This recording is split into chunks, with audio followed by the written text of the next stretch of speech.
Hey, welcome to Viking Preparedness. I am Pastor Joe Fox. Another response spin-off of something somebody said. I think it was Chuckles, pretty sure it was, that said, hey, what do you do if you can't live at your bug out location, which I'm going to talk about in the next video. What do you do if you don't live at your bug out location and you come to find it occupied by other people? And he asked me, have you ever thought about that? We're going to address that in this video. But first, the warrior beverage. Water. Yum. Chuckles. Of course I've thought about that. I've thought of everything. Little side story, then we'll come back to it.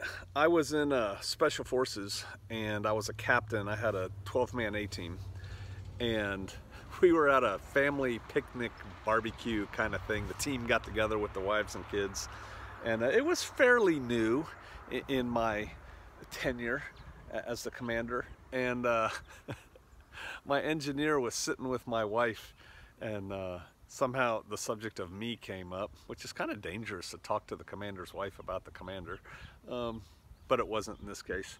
And she related to me afterwards what he said, and he said, "Your husband thinks of everything." I try. I do try. It is my nature and my training to contingency plan, so there you go. So, contingency planning for somebody taking over your BOL while you're not there. Have you ever thought about that? Oh my gosh, what could you possibly do? Well, Chuckles starts with C, so let's use the 3 C's, shall we? This is just off the top of my head, basically. The first thing you can do, because the point was, you have all your supplies there, and now somebody's there whining and dining and using your guns and ammo that you stored there. You designed it so you could bug out there for a long time. Now they're there, what do you do? And so my first thing is this cache.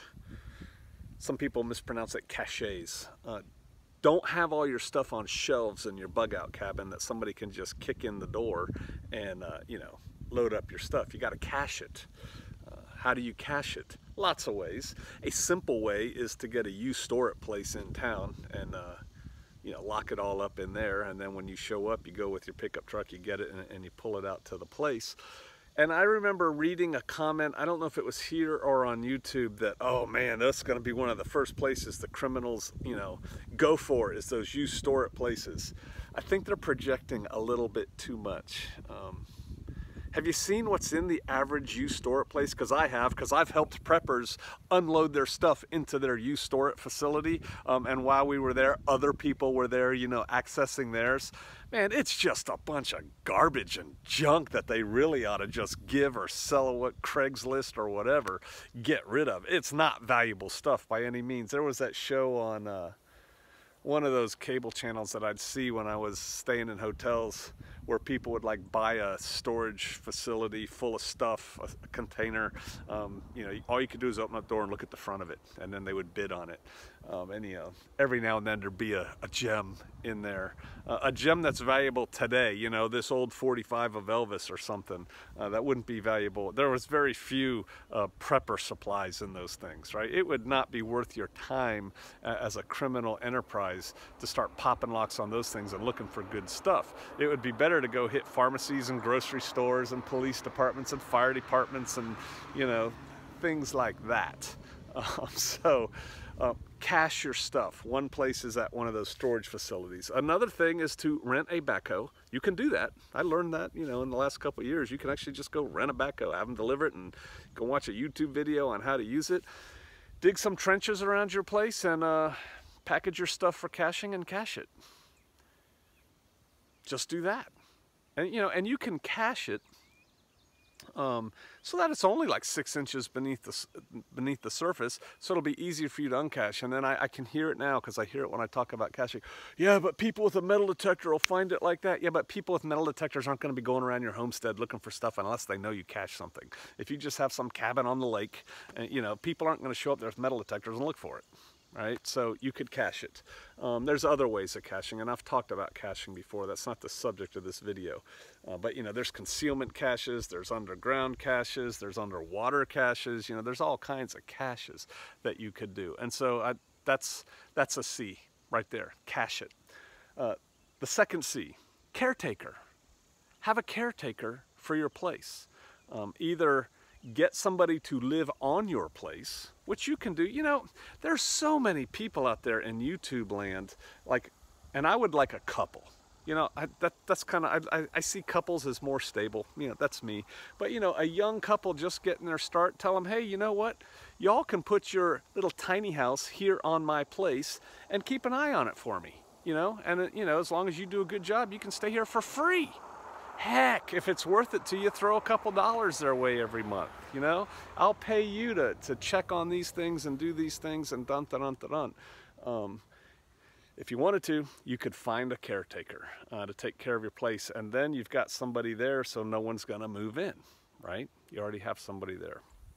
So that's, old barons and stuff in England and Scotland would have what they called we pronounce it gilly, but I think the Scots pronounce it gully, like the game caretaker and stuff. And he was always poking around and snooping around and, you know, keeping people off the place and keeping people from poaching, you know, the king's fish or whatever.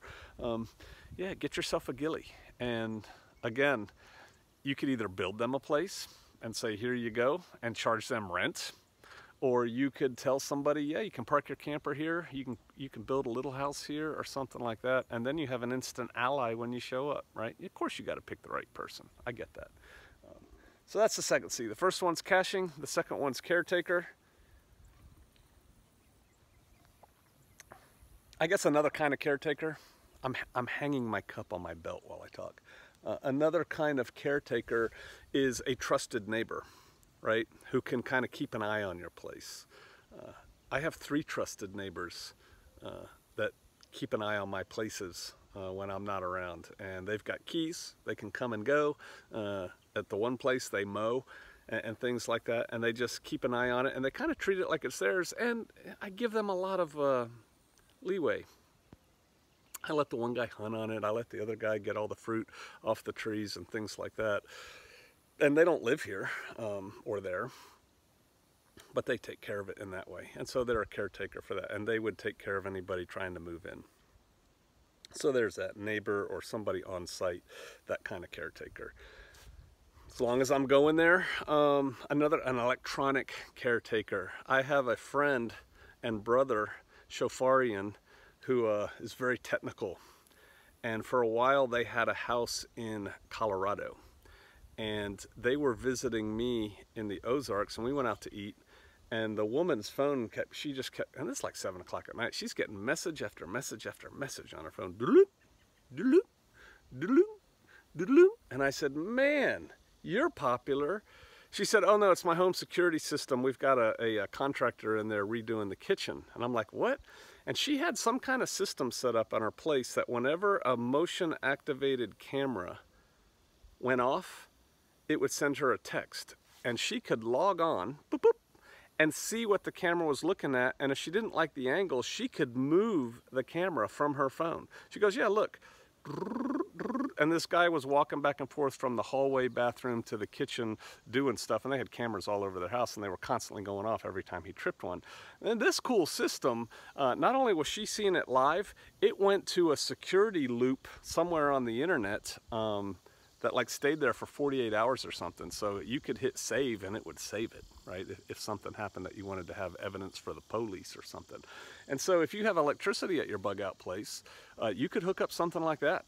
And you know, they weren't filthy rich, these people, so it didn't cost that much to have this system. And they're gonna do nothing but get better. And so yeah, you could have an electronic system that lets you know what's going on at your place, and in time maybe to come there and stymie people settling in, right? And then that leads me to the third C for keeping people from, or responding to people who take over your bug out location, and that is counterattack. It's a military technique, tactic, operational art, you know, whatever you want to call it.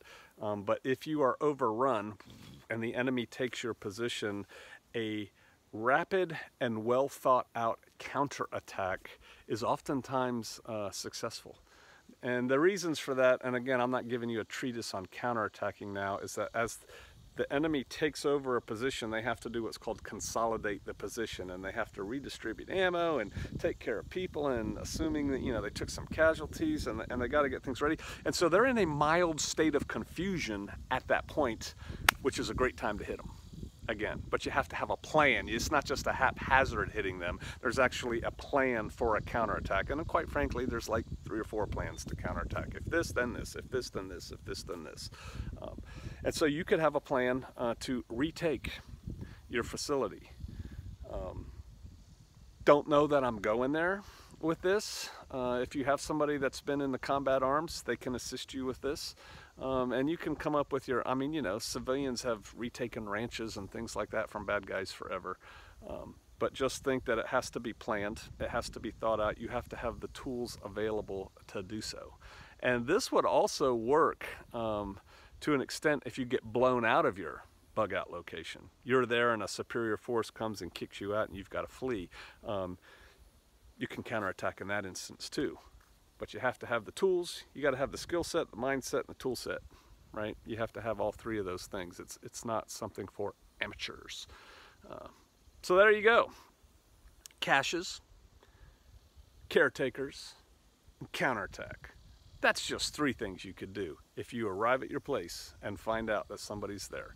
I realize these are broad brush stroke things, but I can't give each and every one of you specifics for your specific area that would be meaningful, because I know nothing about your specific area. But with those 3, I think you can do something.